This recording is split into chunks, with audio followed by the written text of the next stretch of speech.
Masechet Ketubot, Daf Samech Gimel. We are continuing with the series of stories about marriage versus Torah. On the one hand, there's an obligation for a man to have onah with his wife, and he has to respect her and take care of her. On the other hand, there's also an obligation to learn Torah, and having long, uninterrupted periods of studying Torah for years at a time is essential to acquiring Torah. So how does one juggle these two fundamental obligations? The rabbis do not believe in remaining unmarried, just being like a monk. One must be married, but then one also has to leave. So how do you do that? So we saw laws about this, which is either sages, if when he's home, he's expected to be with his wife every Erev Shabbat. If he's away, then he can go away without permission, either 30 days, according to the Eliezer, or 2 or 3 years, according to Chachamim. That's without permission. With permission, if they negotiated it at the time of the marriage, or if she agreed in the middle of the marriage, then he can go away for even longer.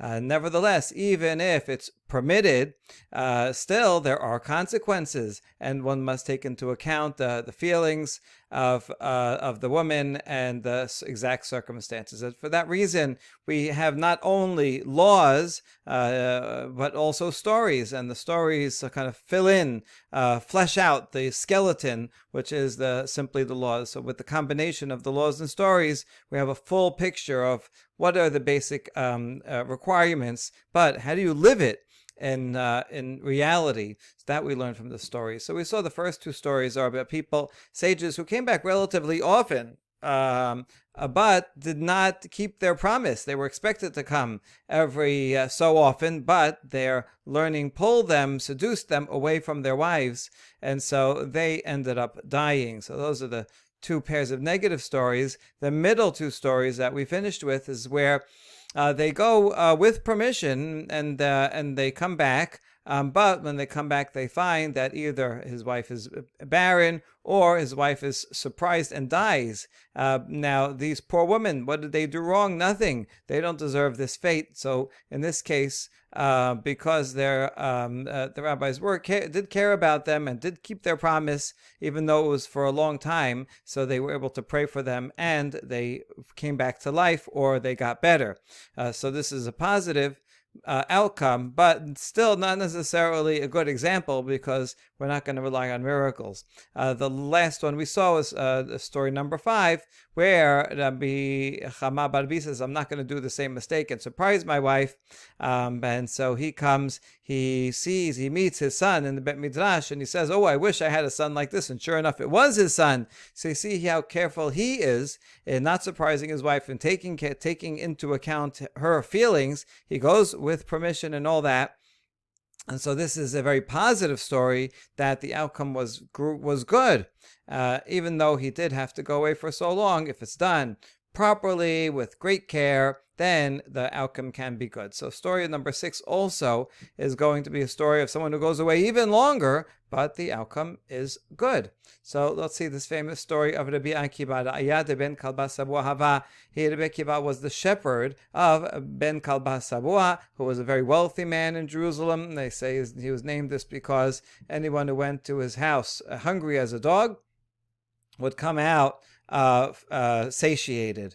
More likely, his name comes from Caleb. He's a descendant of Caleb, so we get Kalba.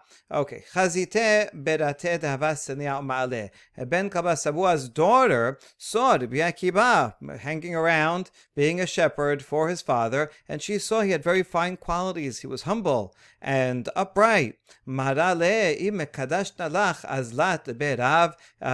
though he was a simpleton, he was just a simple shepherd. So she says, if I will marry you, will you promise to go and study in the Bet Midrash? He agreed to the terms. So they eloped. They did kiddushin in private. And she sent him off. So the father heard about this. He was very upset. This is his daughter, his princess. He was planning on marrying her off to a wealthy family, a learned man, something powerful. Instead, she married the poor, unlearned shepherd. So he was very upset. and he kicked her out of the house. And he took a vow prohibiting her from his property. She would have to live. Now she had no husband. Her husband is away, so he's not taking care of her. Her father is not taking care of her, so she is going to have to live in poverty. She went also for 12 years. It seems to be the standard curriculum, or just a number that means a very long time. And when he came back after 12 years, he had with him 12,000 students. So he very successful. Shema'elahu sabad kamar la ad kama kamadabrat almanut chayim. So as Rabbi Akiva is approaching, he's about to knock on the door, but he overhears from in the door an old man saying to his wife, "How long are you going to live like a living widow? Your husband is alive, but you're living like a widow." Widows also, they didn't have anyone to support them, and they would live in abject poverty. And so this old man is saying, what kind of situation is this? You got to get yourself out of it. And she says, she didn't complain and say, "No, it was so terrible." Instead, she says, she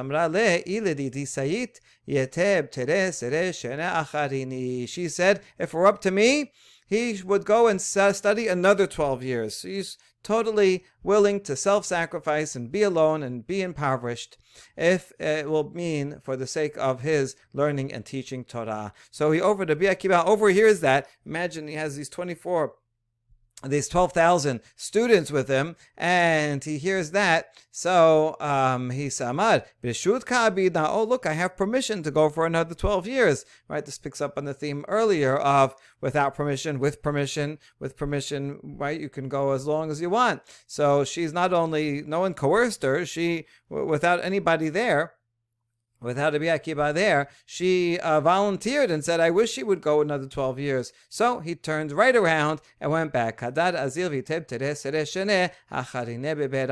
another 12 years in the study house. Be'erav does not mean the house of Rav, the Amorah, because Rabbi Akiva lived before him. But Be'erav is a phrase that means the Bet Midrash, the place where the rabbi teaches, whoever that is. Okay, good. Everybody asks this question: why he was already there? Why didn't he at least go knock on the door, say hello, spend a couple of hours with his wife? Would that take away so much? And in the 24-year span, the answer probably is that any interruption is going to be a distraction, right? You can't compare sitting for a long time than being interrupted in the middle. So he goes back. He comes back with 24,000 students, corresponding to the 24 years that he was away. So now the wife heard that he's coming home. She goes out to greet him. So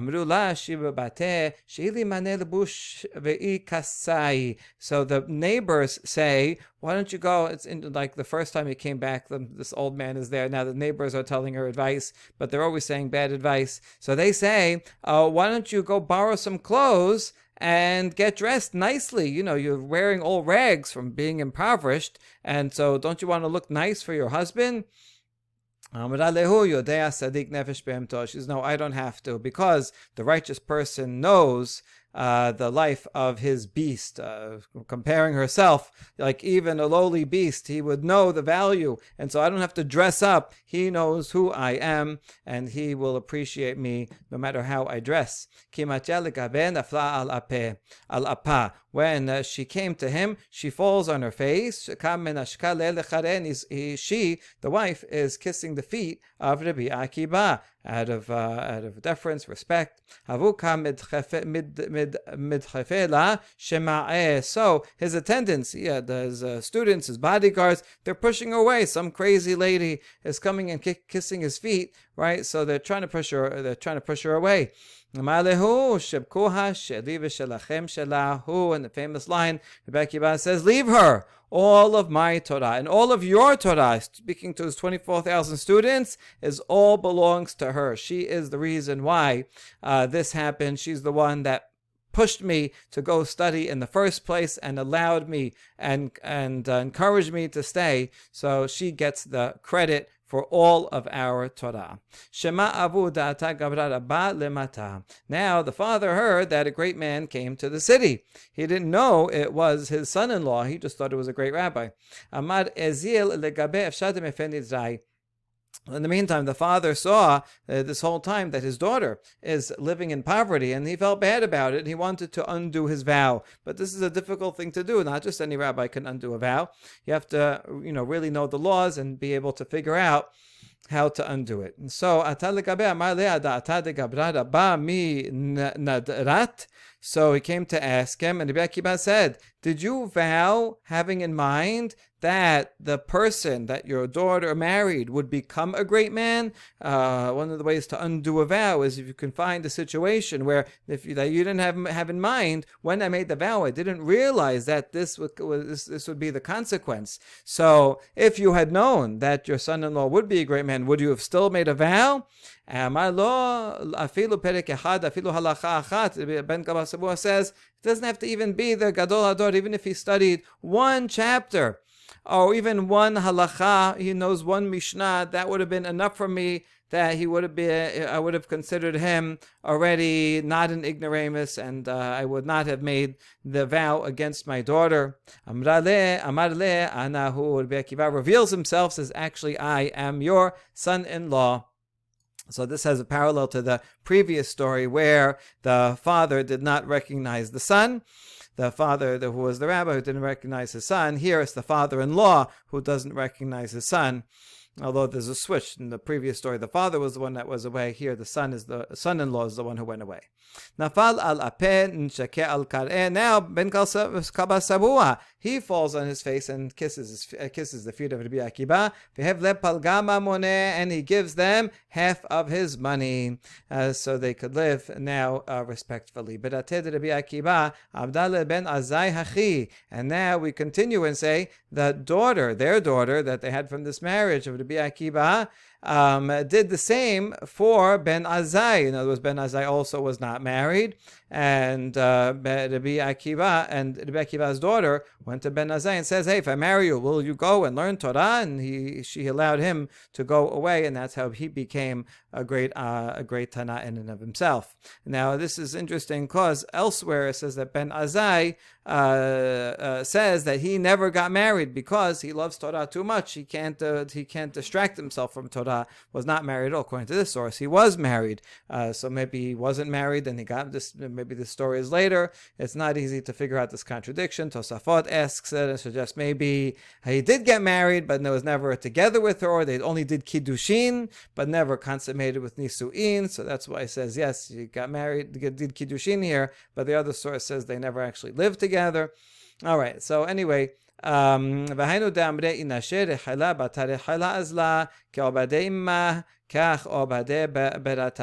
is what people say, that a lamb follows a lamb. Lambs, they all follow each. Once one goes, the other one goes. Like mother, like daughter. So just like Rabbi Akiva's wife did this, and there may be a play on words, because while she's not named here in other parallel sources, she is named Rachel. So it could be that the daughter follows Rachel.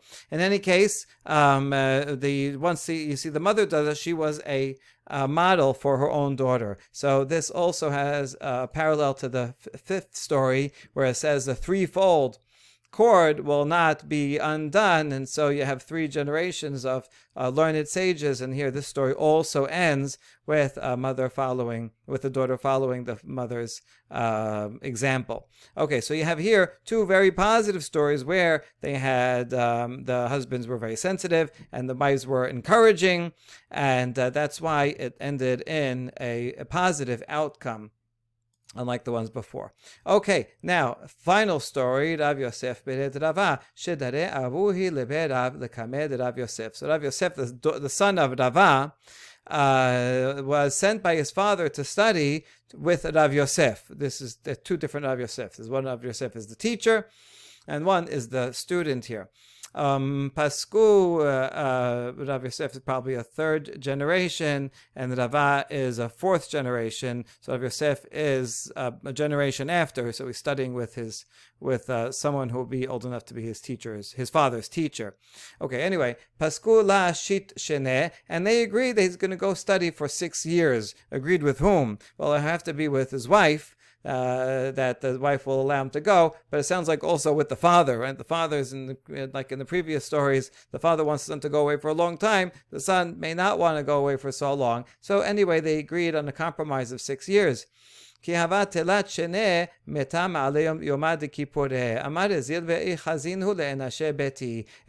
years, Rav Yosef, the son, it was Erev Yom Kippur, and he says, let me go see the people of my household. I want to go visit my wife.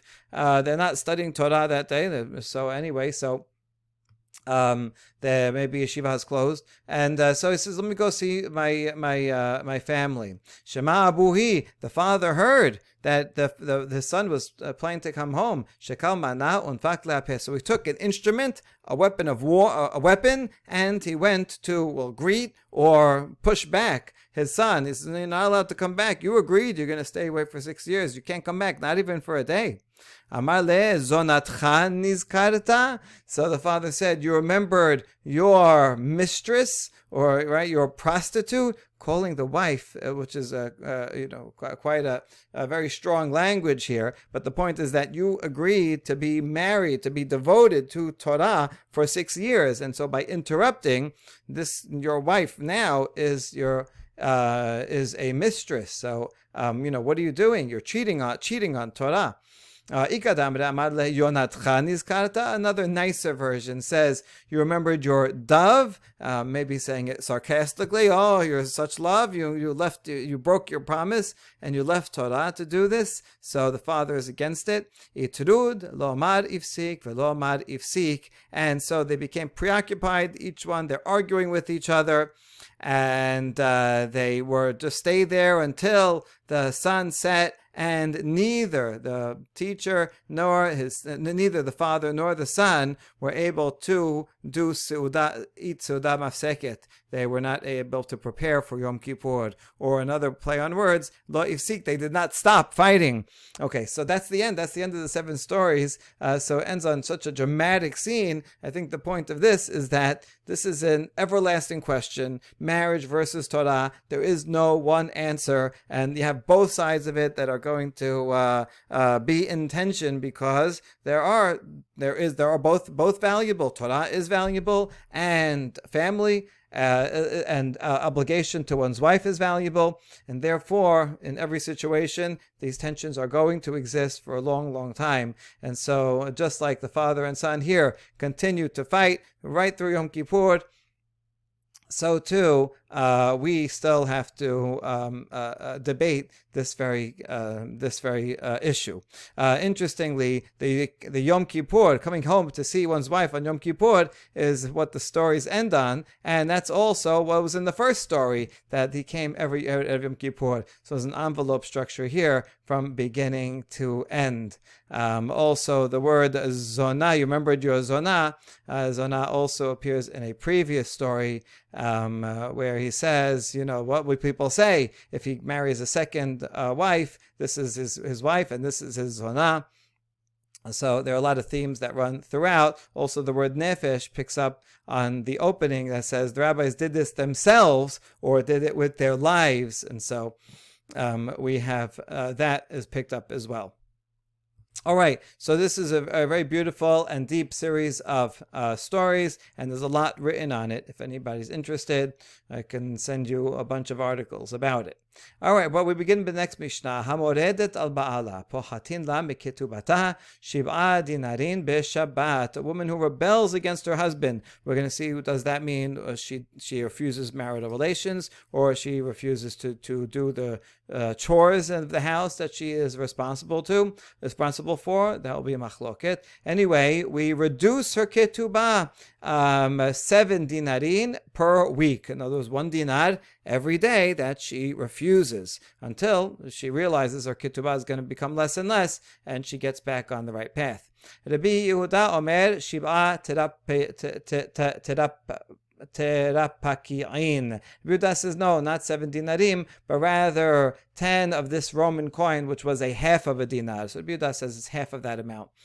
Ad matai hu pochet, and how far down do you go? Ad keneged ketubata, till the entire ketubah amount is wiped out. That would be the 100 or 200 plus the added amount plus her dowry, right? Whatever she would be getting. It probably does not include fields that she would remain in control of, that she would get back, but it includes the entire payout.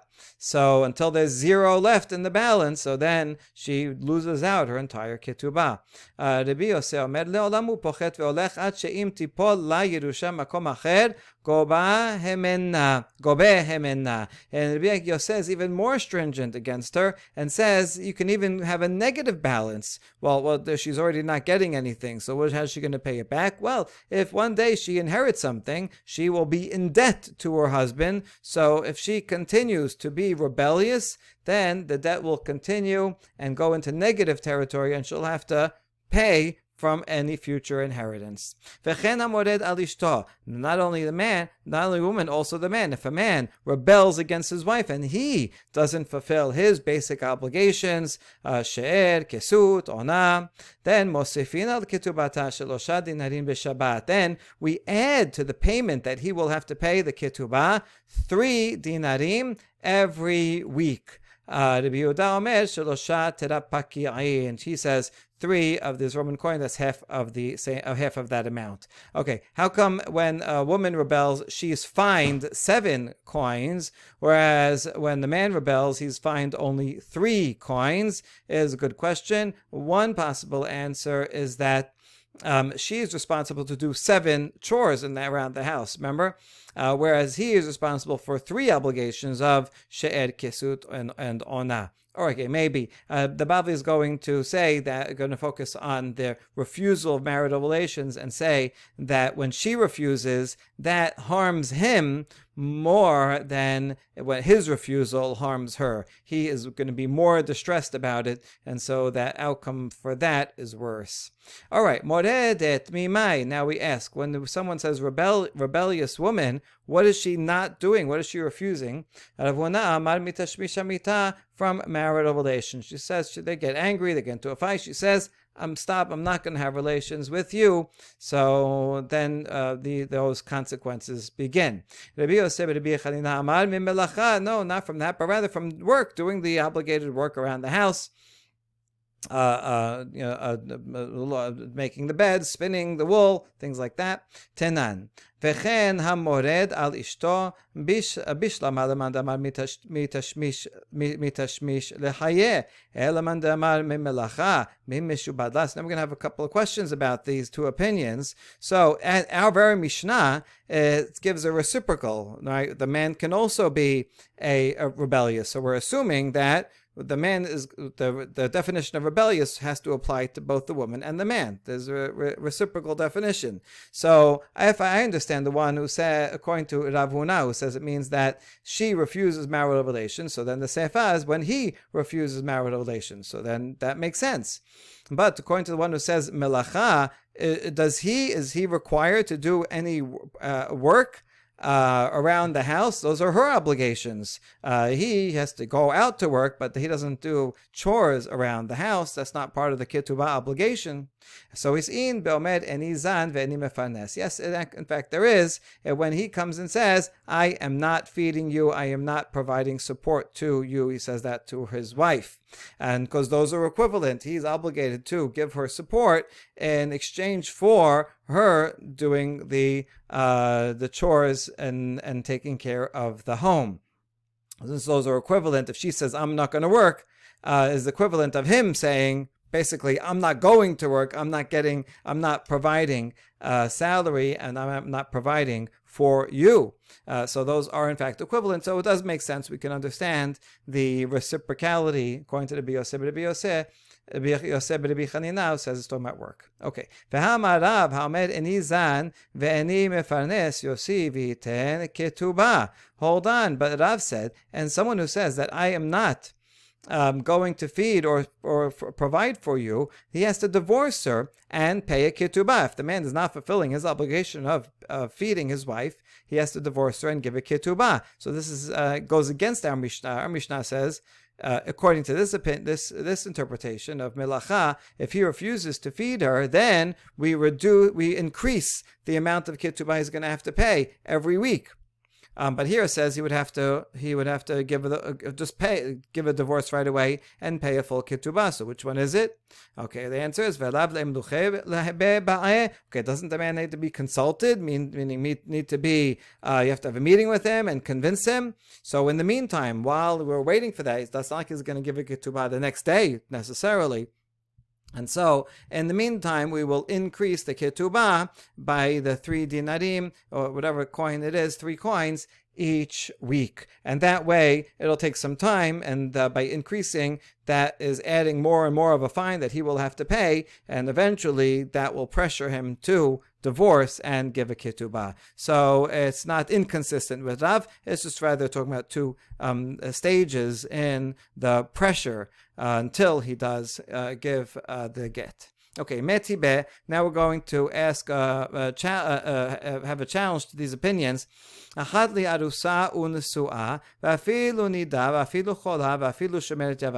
end of a braita. We're going to see the full braita in a second. But they're saying that this law regarding the rebellious wife applies not only to a regular case of someone married, but even someone who's an arusa, and she says, I refuse to get married. So she's called rebellious, and the nisua, she's already married, and she refuses, well, we'll see, refuses something. We have to figure out which one we're asking about. Va'afilu nida, va'afilu chola, va'afilu shomeret yavam, even if she is nida, even if she is sick, and even if she is, her husband died, and she's waiting for her yavam to do yibum or chalitza. So we say about this. According to Rabbi Yosef, Rabbi Chanina, who said that the rebellious wife is one who refuses to do the work, do the chores that she is obligated to do, then this makes sense. This would be an arusa, because she's refusing to get married. When she gets married, she'll start having to do those chores, but she's refusing to get married, so she's refusing to do those chores. So if she's married and doesn't want to do them, or if she's nida and doesn't want to do them, so nida can do work. A chola we're going to ask about in a minute. Or shomeret yavam, she is refusing to do yibum and be married, and in that way she is getting out of doing those chores. So they all make sense except chola, which we're going to get back to. They all make sense if we're talking about doing work. Ela mandamad mitashmish nida batashmishi. But if she's refusing, she's rebelling and says, I won't have marital relations, well then what's Nida doing in here? Nida is prohibited anyway. So she's not rebelling. By her rebelliousness is not changing anything in her action. So the answer is, like we said earlier, a person who has bread in his basket is not the same as someone who doesn't, even if 2 people are fasting. But one has bread and knows that whenever the fast is over, he will be able to eat, is not the same as someone who doesn't have even the possibility. So too, even if a man's wife is nida, and so they're not having relations, but if she then further says, I refuse, that means that even when she's, then it's impossible, even when she's done with nida, there's not even a theoretical possibility of being with her. So that is much more upsetting and problematic than if she's just nida. Okay, but nida will be over, and then he'll have his bread in his basket, so to speak. Okay, this entire paragraph from Bishlamat to Misha Enlo, actually including the words Ika de Amre, are in parentheses in the printed edition. Now it seems to have happened is that you see that this starts with Bishlama, and this here is Bishlama. So if we look in the manuscripts, we'll find that most manuscripts do have it, including the Geniza, the Cairo Geniza fragment, right? It has these even though it's fragmentary, we can see it had that paragraph and has Ika de Amde. So that is the oldest and best manuscript. So for sure, these words are original. However, a couple of Ashkenazi manuscripts don't have those words. This one here, see, it's going straight from Shemet Yavam to Bishlama, and this one also here, Vatican. These other two manuscripts do have this paragraph. One is Ashkenazi and one is Byzantine. So it does seem like this paragraph does belong there. But because it's not in two manuscripts, and with this same line, with the same back and forth, we're going to see come up again in a few minutes. And so the Maharshal suggests that it be taken out of the printed edition. But I think more likely this was left out by mistake from these manuscripts because the scribe's eye skipped from the Bishlama in the first paragraph to the Bishlama in the second paragraph, and therefore skipped the paragraph. But it probably does, in fact, belong there. Okay, so Ika de Amre, another second version of this challenge is the other way around. Bishlama lemandama mitashmish hainu dekatani hole. If you say that the refusal of the wife is from marital relations, then it makes sense to include a sick person in this. A sick person, she may be weak and can't do work, but she's lying in bed, so she can be with her husband. But if you're talking about that she rebels and is not doing chores, if she's weak and bedridden, and how she would be impossible for her to do chores. So what are you talking about? She's rebelling against doing chores if she's sick anyway and can't do them. So this is a good question, and we have to admit that everyone will admit that tashmish is one criteria of mored. If a woman refuses marital relations, that, according to all definitions, is considered a rebellious wife. But if she only refuses the chores, is that considered rebellious or not? Rav Huna said no, only if it's from relations and not melacha. That doesn't. It's not. She's not supposed to do that, and they'll have to deal with it somehow. But it doesn't rise to the level of a rebellious wife that they would take away from her ketubah. Whereas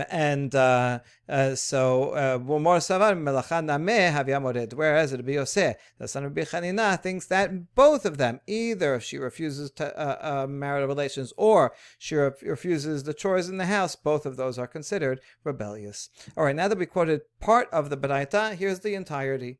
Kufa hamoredet ba'ala pochatin la mikitubata shib'a dinarim b'Shabbat Yehuda omer shib'a terapaki'ain. So this is the same as from the Mishnah, that she rebels, and we reduce her ketubah by 7 coins. Rabotenu hazru v'nimnu shehem achrizin aleha 4 Shabbatot zo achar zo v'shodchin la betin havei yodat she'afilu ketubatech me'amaneh v'hifsadet. The rabbis then changed their decree and said they voted and they decided that instead of reducing her ketubah little by little over a long period of time, we're going to give her 4 weeks, and we're going to warn her, and then at the end of 4 weeks she's going to lose the entire ketubah altogether and she will be divorced. I guess they figured that was more effective. These cases were being dragged out too long. And so they will send an announcement on 4 consecutive Shabbatot, and they also would send a messenger from the Beit Din to tell her, listen, you better be aware that even if your ketubah is worth 10,000 dinar, you are going to lose it at the end of these 4 weeks altogether. So you better, you better reconcile and stop being rebellious. And this law applies. Now, this is the part we quoted before. Achat li arusa unsua afilu nida afilu chola afilu shomeret yavam. We can apply this law of rebellious elder whether she only has kiddushin and refuses to marry, or she's married and refuses her duties, or even if she's nida or sick, or even if she's waiting to do yibum and isn't doing yibum, she's also neglecting her duties to the yavam by not doing yibum. Amar le Rabbi Chia bar Yosef lishmuel nida bat tashmishi. So now, under the assumption that the rebellious elder is refusing marital relations, Rabbi Chia asks Shemuel, what is nida doing on this list? Can nida have marital relations? She can't have marital relations anyway. So so she's not really rebelling. She's not doing anything differently. So Shmuel responded, no, someone who has his bread is not the same as someone who doesn't have bread in his basket. Psychologically, even if you're fasting, the possibility of having bread makes one calmer, whereas no possibility of bread is going to make one anxious and feel even hungrier. And same thing here. Okay, so this is the answer that we already saw before. So this could also be why Maharshal suggests taking it out earlier, because it's already here.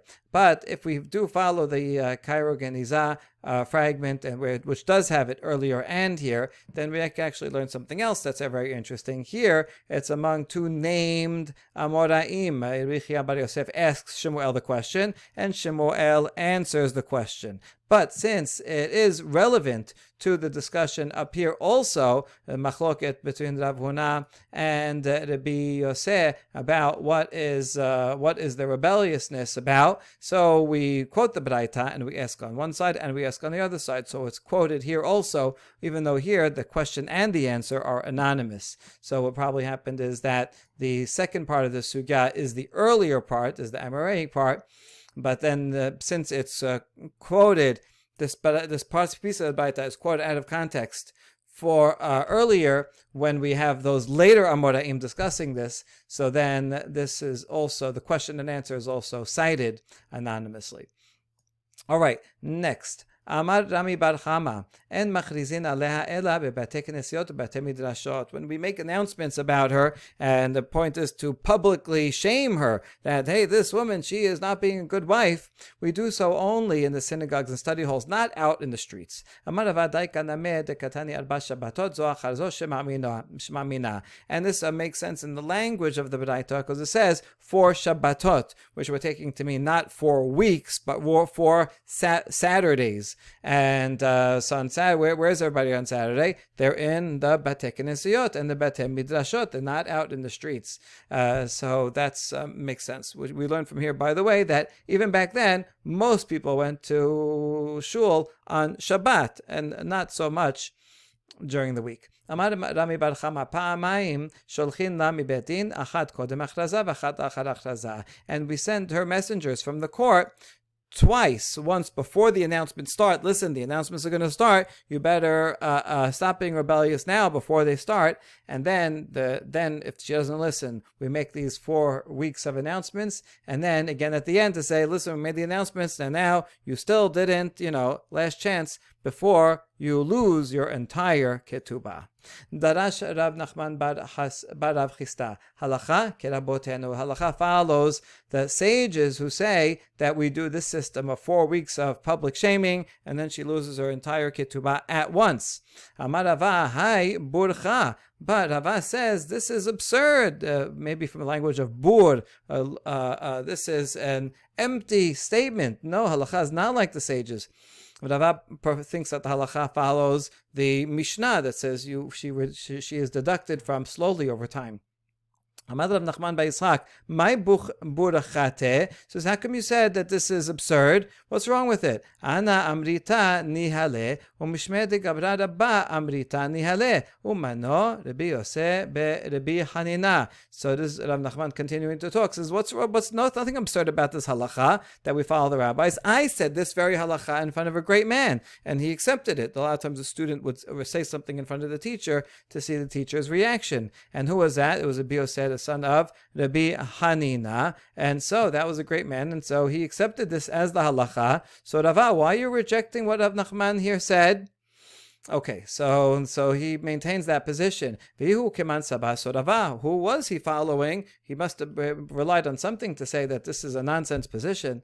Ki had itemar Rava amar Rav Sheshat halacha nimlachin ba. Oh, so Rava quotes Rav Sheshat, who said the halacha is that we consult with her. In other words, we continue consulting with her. Please retract, and then we deduce every week from her marriage contract. So in other words, halacha is like the Mishnah. Now that is only one version of what Rav Sheshat said. Rav Huna bar Yehuda amar Rav Sheshat halacha en nimlachin ba. He, according to Rav Huna's version, the halacha is that we do not consult with her, but rather we just go and announce, and immediately she loses, after 4 weeks, she loses her ketubah completely. But Rava's version of Rav Sheshat is in fact that the halacha is like the Mishnah. That's why he said that. Okay, hechidam ya moredet. What are you talking about? What exactly does she say when she's rebellious? So when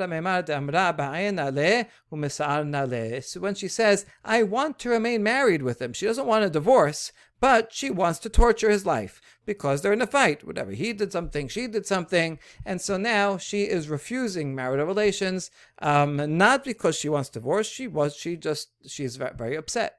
But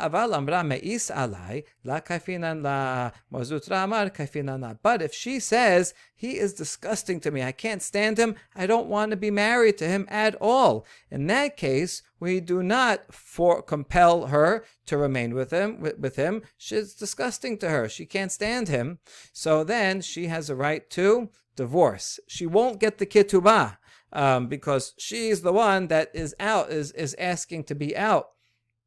But we're not going to pressure her to stay in and not be rebellious. That is Amemar. Mozutra, on the other hand, says no. We compel her to stay with him, and we're just going to keep deducting from her ketubah until or publicly shame her until she agrees.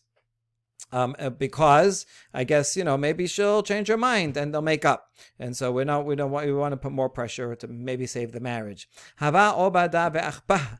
Mor Zutra unfak bine Rabbi Chanina misura. And sure enough, Mor Zutra, who said that you pressure her, one time he did that to a couple, even though she said he's disgusting to me, and they forced them to stay together, and they had a child, and that child was Rabbi Chanina from Sura, who was a great sage. So you see, sometimes it works out if you put some pressure on them on her to stay. But the Gemara in the end says, Velohi hatam siyata dishmayava. In that particular case, there was heavenly assistance because this had to happen, and Rabbi Chanina would come from it. So this was a miracle, but this was an exception to the rule. And otherwise, in other cases, one should not force the wife to be with him. If she says, he's disgusting to me, I want out, then the Bet Din should give her a get, force him to give her a get, and let her out of the marriage. And that is a very important conclusion that not all Batei Din today have read. So they should read this conclusion. Okay, Kelate de Rav Zevid im Reda. A story about the daughter-in-law of Rav Zevid. That's important that it was him, and she rebelled against her husband. So this is his son, now has a problem because his son's wife says, I want out. Or she's saying, I'm not going to have relations with him. Havat tefisa had shira. So she was holding a garment, a fine garment with her, meaning this is something that she brought into the marriage, and she wants out, and she wants to take it with her. So that's the question that was presented before these three rabbis, Yetev Amemar, Umozutra, Verab Ashe. V'yetev Rav Gamda Gabayo, actually there's a fourth rabbi also sitting with them.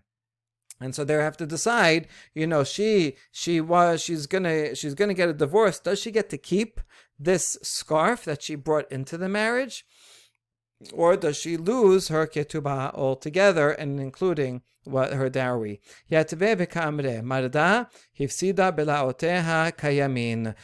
they sat and they decided, since she rebelled, and she doesn't get her ketubah, and not only does she lose the basic amount of the ketubah, she even loses out the cloths that she brought in that are still around, she loses them, so they took away the cloth from her. Amalehu Rav Gamda. So that's what the three rabbis decided. Rav Gamda, who was a guest, who was sitting with them, looked at them and said, Mishum Rav Zavid Gabra Rabba, Machanifi Tule. What? Because Rav Zavid is a great man, you're flattering him. In other words, you're deciding halacha for the benefit of Rav Zavid. Because if she doesn't keep the scarf, then her husband keeps the scarf. That's Rav Zavid's son. And so what? Well, because you're flattering Rav Zavid, and that's why you decided on his behalf. This is not proper to do that. Because this question was asked by Rava, does she get to keep the worn out clothes, the old clothes, or not? And he didn't give an answer. So you don't have a clear cut halacha to rely on that you decided this. Must be you're showing favoritism. Okay, very strong attack against the rabbis. All that is one version of the story. Another version, Marda lo hifsida belaoteha kayamin. The three rabbis who were sitting there decided the opposite, according to in this version, that because even though she rebelled, she will lose her ketubah, but the old clothes that she had brought in to the marriage that are still around, those she can keep, so let her keep it. And in this version, Rav Gamda is still not happy. Amar lehu Rav Gamda, Mishum de Rav Zavid Gabra Rabbahu Achchitu le ledina ilave, because Rav Zavid is a great sage and everybody knows that he's humble, he's not going to challenge you. So now you twisted the judgment against him, right? You shouldn't be against him either, because you want to show how how fair you are and how you're not a flatterer. That's the opposite. Extreme. Hamad Rav Kahana Pashit. After all, Rav Kahana said that Rava had this question and he didn't answer it. So since he didn't answer it, how are you so sure that you could take it away? You seem to be, showing that you are, going against the possibility of anyone calling you a flatterer, but you're doing it unfairly against Rav Zavid and taking advantage of his humility. Since Rava didn't say this way or that way, and so there's no absolute ruling on this, then we should just leave the property where it is. If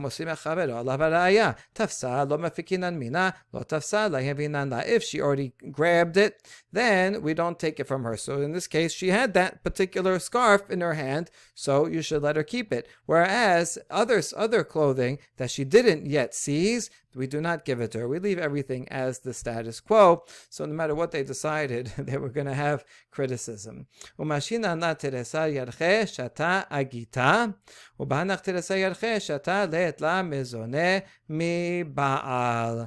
yet another halacha regarding a rebellious woman, that we will delay giving the get for 12 months, just in case maybe they will make up. And during those 12 months, she does not receive sustenance from her husband. She is not giving, she's not doing her responsibilities, so he doesn't have to do his responsibilities. So basically, they're separated. So before we trigger the get and force him to give a get to her, we wait 12 months to see if everything is settled, and perhaps they'll change their minds. Maybe she will get better. She will change her mind. Maybe they will reconcile. And if not, after 12 months go by, then he will give the get. Baruch Adonai Olam, Amen v'Amen.